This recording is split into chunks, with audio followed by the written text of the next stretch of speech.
Friends, इस video में देखेंगे कॉन्स्टिट्यूशन ऑफ इंडिया जो कि है हमारा उसका यूनिट नंबर 5, जिसमें हमारा है business organisation and e governance. मैं आपको इसका पीडीएफ का लिंक डिस्क्रिप्शन डाल दूंगा, जो कि नया होगा वो भी और पुराना वाला होगा वो भी। आप दोनों से चाहे तो पढ़ सकते हैं। तो इसमें देखिए दो पार्ट है हमारा, पार्ट 1 और पार्ट 2। ठीक है, तो हम यहाँ पे इसका ओवरव्यू देखेंगे और आधे घंटे से भी कम समय में इसको पूरा जितने भी टॉपिक है वो कवर कर लेंगे। तो हमारे यहाँ पहला क्वेश्चन है, what do mean by sole trade? Sole trade का मतलब क्या होता है? What are legal aspect and liability of sole trader? उसका लीगल एबिलिटी क्या होता है? इसके अलावा उसका एडवांटेज और डिसएडवांटेज बताना है क्या होगा। तो जो सोल ट्रेडर होता है उसको हम क्या बोलते हैं? सोल प्रायोरिटी बोलते हैं। इसका मतलब होता है एक सिंपल बिजनेस अरेंजमेंट, इसमें क्या होता है? वन इंडिविजुअल रन, केवल क्या होता है एक ही व्यक्ति के द्वारा क्या किया जाता है, रन किया जाता है। ठीक है, इसमें इसमें पूरा फ्लो नहीं होता, एक ही आदमी क्या होता है इसको रन करता है। इसके और सोच सकते हैं कि इसका कोई भी लीगल डेफिनेशन नहीं होता है, क्योंकि ऑनर और बिजनेस जो भी इसका बीच का मेन होता है वो एक ही आदमी होता है। Sole proprietor is not necessary registered in incorporate. It is the most ideal form of business organization and legal and ideal choice to run a small medium scale business. Many role proprietors do business under their own names because creating a separate business trade name is not necessary. Legal aspect and liability, अब इनका legal aspect क्या होता है? The importance aspect of sole proprietorship is that there exists a lack of legal formalities. There is no separate law to govern it. इसका कोई मतलब law नहीं होता है कि इसको आप चलाएंगे, क्योंकि आप अकेले चला रहे हैं तो इसका कोई भी रूल नहीं बना सकते हैं। ठीक है, ये आप सिंपल जैसे मन कर उसे चला सकते हैं। The owner is only risk bearer in the sole. इसमें क्या होता है कि जो मेन जो मालिक होता है वही क्या होता है, इसका रिस्क ऑनर होता है। अगर कोई भी दिक्कत होगा तो वही सब झेलेगा। Also he is the one who enjoy all the profit with other stakeholder। अगर वो जितनी भी प्रॉफिट कमाएगा वो सारे के सारे वो खुद से मतलब यूज करेगा, ऐसा नहीं कि दूसरा को यूज करेगा। अगर रिस्क ले रहा है तो प्रॉफिट भी वही उठाएगा। इसके अलावा in legal term business and owner are one and the same, there is no separate legal identity. इसकी कोई आइडेंटिटी नहीं होता है लीगल आइडेंटिटी, अब इस सिंपल चला सकते हैं। इसके अलावा इसका जो एडवांटेज है और डिसएडवांटेज देखते हैं। ये हमारा एडवांटेज क्या होता है? Easy establishment. ठीक है, क्या होता है इजी टू एस्टेब्लिश? मतलब ये होता है कि इसको बनाना आसान होता है इस तरह के बिजनेस को। इसके पीछे कारण ये है कि अकेले बनाना है तो कोई भी बना सकता है। ठीक है, तो इसमें क्या होता है, केवल पेन और आधार कार्ड की क्या होती है जरूरत होती है, बाकी सारा काम में ऑटोमेटिक हो जाता है। उसके बाद इजी ऑपरेशन, इसमें क्या होता है कि जब से ये बना, ठीक है, तो इसमें क्या होता है काफी सारा ये इजी होता है। ठीक है, इसको करना थोड़ा सा ये टफ नहीं होता है हमारे लिए। इसके अलावा हमारा प्रॉफिट देखा जाए यहाँ पे, तो इससे हमारा प्रॉफिट भी होता है इसके द्वारा यूज करने से। जो हमारा ये होता है हमारा सोल ट्रेडर होते हैं, इनको प्रॉफिट भी होता है, तो इसका प्रॉफिट ये खुद ही उठाते हैं पूरा। टैक्सेशन की बात करें यहाँ पे, टैक्स चीजें तो बहुत ही कम होती है इस कंडीशन में, क्योंकि ज्यादा बड़ा बिजनेस होता नहीं है तो ज्यादा टैक्स नहीं लगता है इन लोगों का। कॉन्फिडेंशियलिटी की बात करें यहाँ पे, तो सारे जो बिजनेस ऑनर का जो मेन हमारा होता है उसके अंदर ही सारी चीजें होती हैं। नुकसान की बात करें अगर यहाँ पे, तो अनलिमिटेड लायबिलिटी है। ठीक है, मतलब कि आप मतलब इसका कोई फिक्स नहीं होता है उसको कितना आगे तक जा सकता है। इसके अलावा ऑब्टेनिंग फंड होता है, वो ज़्यादा से ज़्यादा फंड को क्या करता है, इकट्ठा करता है हमारा। हाई टैक्स के यूज करता है, मतलब बहुत ज़्यादा टैक्स क्या होता है यहाँ पे अ, इसको पे करना पड़ सकता है। डिसएडवांटेज यही है। उसके बाद से नो बिजनेस राइट ऑफ, इसका कोई बिजनेस राइट ऑफ नहीं होता है, मतलब कब बंद होगा कब चालू होगा इसका कोई गारंटी नहीं होता है। 5.2 है, what do you understand the term partnership? Partnership में क्या होता है, इसमें दो लोग होते हैं। ठीक है, तो ये दो या तीन लोग होते हैं जो बिजनेस इकट्ठा करते हैं। देखिए अभी है ये पार्टनरशिप विच अरेंजमेंट बिटवीन टू और मोर पीपल। दो या दो अधिक इसमें होते हैं, वो लोग अपना पैसा लगाते हैं। उसमें क्या होता है, शेयर होता है, और जो भी प्रॉफिट और जो भी सारी चीजें होती है वो शेयर कर दी जाती है बिजनेस में। ठीक है, अगर दो लोग करेंगे तो उसमें नुकसान फायदा जो भी होगा वो दोनों में बंटवारा हो जाएगा। ठीक है, इसके अलावा यहाँ पे दिया है कि 1932 से हमारा एक्ट लाया गया था इंडिया में, जो पार्टनरशिप एक्ट आया था। और इसका फीचर क्या होता है हमारा, तो इसके फीचर के बारे में हम बात करें यहाँ पे, तो यहाँ पे हमारा फीचर दिया है कि according to the act, act के अनुसार क्या होता है, a firm must be form by a legal arrangement agreement between all the partner. जितने भी पार्टनर होते हैं उनके बीच क्या होता है, एक लीगल अरेंजमेंट एग्रीमेंट होता है। उसी के आधार पर डिसाइड होता है कि इसको क्या क्या करना है। अनलिमिटेड लायबिलिटी होती है, जितने पार्टनर हमारा होते हैं उसके पास अनलिमिटेड लायबिलिटी होती है बिजनेस में। Now, partners are all individually liable for the firm and the payment of all debt. जितने भी कर्ज होते हैं वो सारे के सारे यही लोग चुकता करते हैं, दोनों मिल करके। कंट्रेक्टी बनी रहती है उनके बीच, मतलब कोई भी दिक्कत होता है तो आपस में डिस्कस कर लेते हैं। नंबर ऑफ मेंबर, इसमें क्या होता है, दो मेंबर होते हैं या दो से अधिक मेंबर भी हो सकते हैं। कम से कम तो दो होने चाहिए इसमें, तभी आप पार्टनरशिप में आएंगे। म्यूचुअल एजेंसी होती है, ठीक। उसके बाद टाइप पार्टनर में क्या होते हैं, हमारे एक्टिव पार्टनर होते हैं।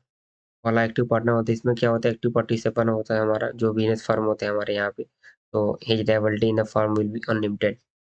इसके अलावा डोरमेंट पार्टनर होते हैं हमारे, वो क्या होता है, नोन एज स्लीपिंग पार्टनर होते हैं। He will not participate in the daily functioning of the business, but he will contribute to the capital. In return, he will have a share in the profit. His liability in the firm will be unlimited. उनका liability क्या होता है, unlimited होता है। Second partner क्या होते हैं, he will not present the firm to outside agents or mortgage। एक होता है हमारा नॉमिनल पार्टनर, वो क्या होता है हमारा, केवल नाम के लिए होते हैं हमारे पार्टनर, ठीक है। बाकी वो सारे के सारे वो साइड से हमारे पैसा देते रहते हैं। इसके अलावा एक होता है पार्टनर बाई स्टोबल, वो क्या होता है, जो हमारे एक्चुअल पार्टनर होते हैं वो प्रेजेंट रहते हैं हमारे खुद के लिए। 5.3 ये mention the advantage disadvantage of partnership. तो इसका नुकसान और फायदा क्या होता है पार्टनरशिप का। तो देखिए एडवांटेज ये होता है कि जी टू स्टार्ट होता है, क्योंकि दो लोग रहते हैं तो आसानी से स्टार्ट हो जाता है थोड़ा सा, ठीक है। डिसीजन मेकिंग में थोड़ा आसानी होती है, क्योंकि दो लोग डिसाइड करते हैं तो थोड़ा सा अच्छे से डिसीजन होता है। Raising of fund fund raise करना थोड़ा आसान होता है, क्योंकि दो लोगों के पास पैसा होता है। 1-1 लाख हुआ तो 2 लाख रुपये हो जाएंगे। सेंस ऑफ ओनरशिप होता है हमारा यहाँ पे। इसका नुकसान क्या है, नुकसान ये है कि अनलिमिटेड लायबिलिटी होती है यहाँ पे।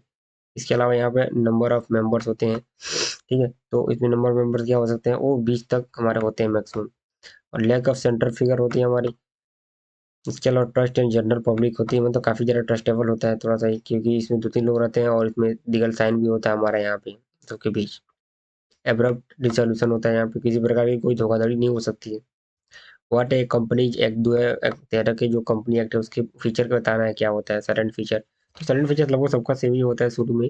तो जो ये हमें बनाया गया वो हमारा पार्लियामेंट द्वारा बनाया गया था, ये लॉ जो बनाया गया था, ताकि इससे क्या हो जाए, जो कॉर्पोरेशन हमारे चलते हैं या जो भी रिस्पॉन्सिबिलिटी है इंडिया में कंपनियों के बीच, उसमें क्या हो, कोई भी तरह की कोई दिक्कत ना हो, उसके लिए बनाया गया था। या साथ में जो शेयर होल्डर होते हैं कंपनी में, उनके बीच किसी तरह की इश्यू ना हो, उसके लिए बनाया गया था। करंट फीचर क्या होता है इसका, तो इसका है democracy of share holder supremacy. इसके अलावा स्ट्रेंथिंग कॉर्पोरेट नेशनल कंपनी ला क्रॉस बॉर्डर और provision increase number limit of maximum partner 1% company index. ये सारी चीजें इसके, rotation of order auditor financial year, बहुत सारे क्वेश्चन इसमें हैं। वो actually the formation of company under companies act 2013, इसके बताना है इसके एक्ट के अंदर क्या क्या होता है। लगभग सबका सेम ही एक्ट होता है, ठीक है, आगे कुछ ज़्यादा नहीं है। कंपनी एक्ट में क्या है हमारे यहाँ, under this act e company में be formed for any lawful purpose by 7 or more number two incorporate, ठीक है। यहाँ पर ये हमारा step to be taken to get a new company incorporated, ठीक है। तो नई कंपनी को इनकॉर्पोरेट कर सकते हैं। Select list one suitable name maximum indicative of the main objective of the company. इसका मेन ऑब्जेक्टिव यही होता है, सुटेबल नेम होता है हमारे यहाँ पे। इसके बाद हमारे यहाँ पे जी एक्सप्लेन द मेमोरेंडम, मेमोरेंडम के बारे में आपको बताना है कंपनी का क्या क्या होता है, कैसे होता है। तो वो तो मेमोरेंडम ऑफ एसोसिएशन जो होता है हमारा कंपनी का, डिफाइन करता है कि हमारा जो कॉन्स्टिट्यूशन होता है उसका स्कोप पावर क्या क्या हो सकता है। तो ये हमारा डिफाइन करता है कि कैसे बनाएंगे। इसके अलावा कंपनी एक्ट देख सकते हैं, 300 जो होता है 399 है हमारा कंपनी एक्ट के अंदर, उसको आप पढ़ेंगे तो इसमें पूरा डिटेल मिल जाएगा। तो मेमोरेंडम में क्या होता है कि नेम क्लाज होता है, जिसमें नेम लिखा रहता है कंपनी वंपनी का सारा चीज़ कि लिमिटेड है कि क्या है, ठीक है, प्राइवेट लिमिटेड है कि हमारा गवर्नमेंटेड है। इसके अलावा हमारे यहाँ पे रजिस्टर्ड ऑफिस होती हैं जो हमारे यूज होते हैं। इसके अलावा हमारा ऑब्जेक्ट क्लाज होती हैं। इसके अलावा हमारा लाइबिलिटी क्लाज होती हैं जो हमारे यहाँ पे यूज की जाती हैं। फिर हमारा होता है हमारा कैपिटल क्लाज होती है। कैपिटल क्लाज में क्या होता है हमारा, ये शेयर कैपिटल को शेयर करते हैं। फिर एसोसिएशन होता है फॉर 1 पर्सन, ये होता है company. What are the articles association, अभी बताना है आर्टिकल एसोसिएशन क्या होता है कंपनी में। तो यहाँ पर दिया है आर्टिकल एसोसिएशन जो होता है एक डॉक्यूमेंट होता है जो डिफाइन करता है पर्पज किसी भी कंपनी का, क्यों क्या करने वाली है, ठीक है। उसमें क्या होता है हमारा कंपनी का नेम लिखा होता है, कंपनी का पर्पज लिखा होता है, कंपनी का शेयर किसका किसका वो लिखा होता है, कंपनी के ऑर्गेनाइजेशन में कौन कौन काम करता है लिखा होता है, और शेयर होल्डर का मीटिंग वीटिंग कब होने वाला है वो डेट लिखा रहता है। इसके बाद डिफरेंशिएट करना है मेमोरेंडम और आर्टिकल ऑफ एसोसिएशन का बीच में क्या अंतर होता है, तो उसको पढ़ सकते हैं कि दोनों का मतलब एक होता है, एक क्या होता है हमारा फंडामेंटल कंडीशन होता है, ये हमारा जो होता है हमारा क्या होता है इंटरनल रेगुलेशन होता है किसी कंपनी के जो अंदर से हमारा चलता है। इसका मतलब होता है बेनिफिट होता है हमारे यहाँ पे शेयर होल्डर का और अमंग द मेंबर देमसेल्फ, इसका होता है। इसका ले जाओ एरिया होता है हमारा बियॉन्ड द कंपनी, ये सब चीजें मेमोरेंडम सबके। What do you understand by the term prospectus, ठीक है, इसका प्रोस्पेक्टस जो होता है हमारा, इसका टर्म्स क्या होता है ये बताना है आपको। और नेक्स्ट हमारा दिया पर्पज, ये समझ यहाँ पे दिया है कि प्रोस्पेक्टस मीन्स होता है डॉक्यूमेंट डिस्क्राइब या इश्यूड एज ए प्रोस्पेक्टस, जो ये डॉक्यूमेंट हमारे डिस्क्राइब किए जाते हैं वो इसी के बारे में होते हैं हमारे यहाँ पे। फिर यहाँ पे दिया कंटेंट ऑफ प्रोस्पेक्टस जो हमारा होता है behalf of the company share dated and signed as well seal, तो इसका ये पूरा इंफॉर्मेशन देना पड़ता है, नेम एड्रेस डेट, फिर इसका स्टेटमेंट क्या है, consent, authority issue, capital structure, object, सब सारी चीजें होती है डिटेल डिटेल सब। टाइप्स ऑफ प्रोस्पेक्टस क्या होता है, इसका जो टाइप होता है वो चार टाइप होते हैं, एक होता है एवरेज प्रोस्पेक्टस, एक होता है डीम्ड, एक होता है सेल्फ, एक होता है रेड, ठीक है, चार तरह के प्रोस्पेक्टस होते हैं हमारे, तो चारों भी यूज कर सकते हैं आप। फिर 10वां दिया हमारा what do understand by the term share, share का जो टर्म होता है उसके बारे में बताना है आप क्या होता है, जो शेयर के टाइप होते हैं वो क्या होते हैं, ठीक है। तो किसी भी कंपनी के, हर कंपनी के कुछ ना कुछ कैपिटल शेयर होता ही है, उसके बारे में हम यहाँ पर डिसाइड कर सकते हैं कंपनी दो है 13 के अंदर। फिर हमारा टाइप ऑफ शेयर जो हमारा होता है प्रेफरेंशियल शेयर होता है कैपिटल का, डिवाइडेंड पेमेंट होता है हमारे यहाँ पे, फिर रीपेमेंट होता है, फिर इक्विटी शेयर होता है हमारा यहाँ पे, चार तरह के यहाँ पे यूज किए जाते हैं। उसके बाद से 5.11 होता है कि describe director board of directors to in business organisation also list different type of directors. Director was a person appointed to perform the duty and function of director of a company in accordance with provisions of the Companies Act 2013। इसके बारे में यहाँ पूरा detail में दिया गया है कि तो कौन कौन डायरेक्टर होते हैं हमारे, तो residential director, independent, small share holder, women director, additional alternative share nominee, ये सब इसके टाइप हैं डायरेक्टर के। फिर हमारे यहाँ पे इसके बारे में दिया है कि ऐसे explain detail about annual generating meeting, मतलब होता है कि साल में जो मीटिंग होता है उसके बारे में बताना है, तो साल में जो मीटिंग होता है तो अपने हिसाब से लिख सकते हैं कि कितने मीटिंग हो सकते हैं। यहाँ पे दिया है कि 15 मीटिंग मतलब होना चाहिए, कम से कम 15 महीने के अंदर कुछ मीटिंग हो जाना चाहिए, तो उसको बोलते हैं annual meeting. Right short note on minutes of proceeding of general meeting, general meeting के प्रोसेस के बारे में लिखा है कैसे लिखा जाता है, तो इसमें सारे के सारे जो भी प्रोसीडिंग होते हैं सब थ्रेड वेड सब लिखे गए होते हैं, कैसे लिखे जाएंगे क्या क्या चीजें होंगी। उसके बाद से 5.14 है हमारा डिस्क्राइब करना है आपको auditor under company act 2013। Different type of auditor भी होते हैं हमारे, तो an auditor is an independent professional person qualified to perform an audit in accounting, an auditor is someone who is responsible for evaluating the validity and reliability of a company और organisation financial statement. इसमें हमारा type auditor क्या होते हैं, दो type के होते हैं, एक होता है एक्सटर्नल ऑडिटर, एक होता है इंटरनल ऑडिटर। एक्सटर्नल क्या होते हैं हमारे, एक्सटर्नल ऑडिटर जो होते हैं हमारे यहाँ पे इंडिपेंडेंट होते हैं हमारे यहाँ पे, hire to hire by company subject to an audit. हमारा इंटरनल ऑडिटर जो होते हैं हमारा, वो हमारा क्या होता है एम्प्लॉयर होते हैं हमारे कंपनी के द्वारा यहाँ पे, जो कि इसमें काम करते हैं। इसके बाद हमारा 5.15 है कि what is the widening of liquidation, क्या होता है इसका, और कंपनी एक्ट 2013 के बारे में आपको एक्सप्लेन करना है, तो आप यहाँ पे बहुत ज़्यादा थ्योरेटिकल, इसमें कुछ ज़्यादा लॉजिकल है नहीं कि इसमें कुछ बताने वाला हो, तो आप ज़्यादातर इसमें थ्योरेटिकल भी फोकस करेंगे ये, तो उससे काफ़ी सारी चीज़ें कवर हो जाएंगी। तो बस यहाँ पे है पार्ट 2 है हमारा है कि ई गवर्नेंस का रूल क्या होता है, इसके बारे में बताना है यहाँ पे कि what do mean e governance क्या होता है, तो इस इसके टाइप क्या क्या होते हैं, तो यहाँ पे देख सकते हैं कि ई गवर्नेंस जो होता है हमारा वो हमारे इलेक्ट्रॉनिक के बारे में है, यहाँ पे दिया है ई से इलेक्ट्रॉनिक, और E government function with application ICT information communication technology. यहाँ पे दिया है कितने प्रकार के ई गवर्नेंस होते हैं, तो चार प्रकार के होते हैं। एक होता है जी टू सी यानी गवर्नमेंट टू सिटीजन, इनके बीच हमारा बिजनेस चलता है, इसकी सर्विस चलता है। इसके अलावा गवर्नमेंट टू बिजनेस होता है, इसके अलावा हमारा गवर्नमेंट टू एम्प्लॉय होता है, फिर हमारा गवर्नमेंट टू गवर्नमेंट होता है, जिनके बीच इंटरेक्शन होता है हमारा।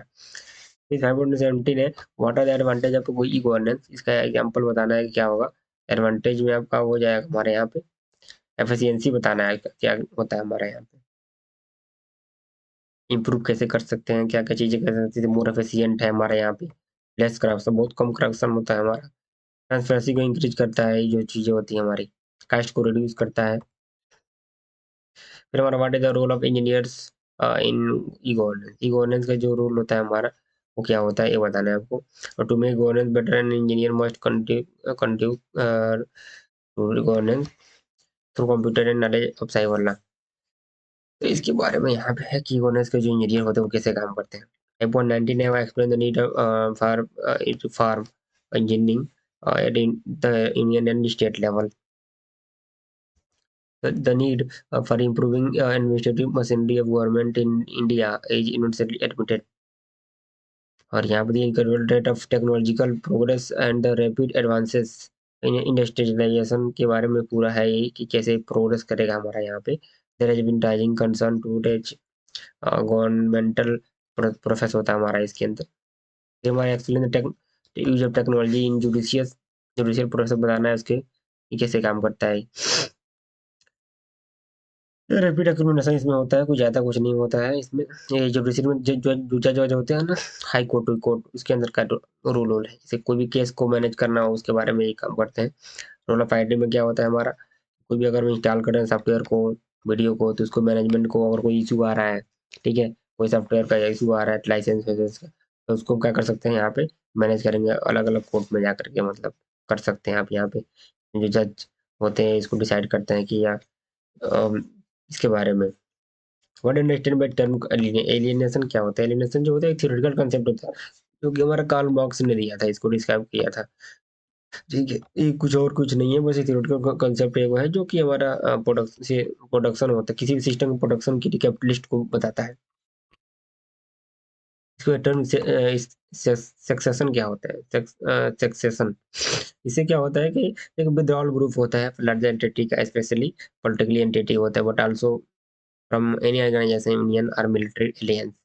It is therefore a process which combines once a group proclaims the act that declaration।